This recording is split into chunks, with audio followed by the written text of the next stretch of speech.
Perhaps I should start off by asking you how your trip to India has been so far. It's been rather busy. It's been incredible, but we've been on the ground nonstop all over the place. I think this is 4 cities in 2 3/4 days, so it's been exciting. Right. When I got a chance to meet you briefly a couple of days back, you were talking about the excitement that you feel of being in India and the opportunities that you think it actually presents for you. Listen, as a developer, I think it's amazing. I've been, I guess, fortunate enough. I was a believer early on, so I've just turned 40. I've been coming here probably since my late 20s.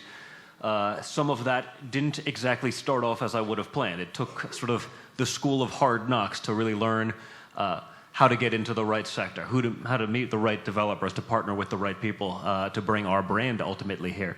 But I think once I did that, and having done that the hard way, I think it makes you appreciate the good relationships that we've been able to build over that amount of time. And it's incredible. You can look at any statistic, any number, and say, wow, this is the future.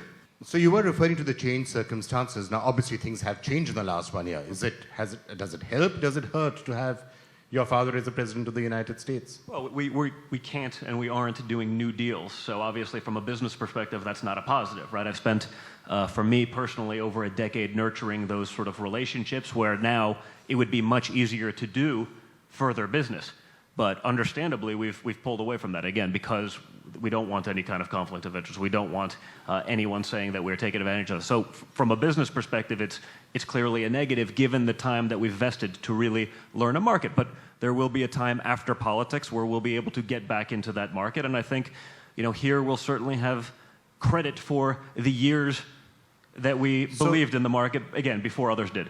So that's interesting because clearly the Trump organization has been about the Trump brand name, right? That's what it was built on. That's what you continue to do. You're one of the first companies to ever put Trump on your buildings, in a sense. And now, at a time when the Trump brand is being talked about more than perhaps ever before, you're saying you're not doing any fresh deals with it. That's correct. So is it hurting? Was it helping? Well, listen, obviously, from a business standpoint, that's not a positive, right? That you could never say that that's a positive, but it's an understandable thing we do. It's a self-imposed imposition. But it is one that we take rather seriously because we want to make sure that there is that distinction. And again, in today's world, when you talk about social media, when you talk about media in general, if I even talk about there must be something, well, we're just trying to make it very clear that there's not.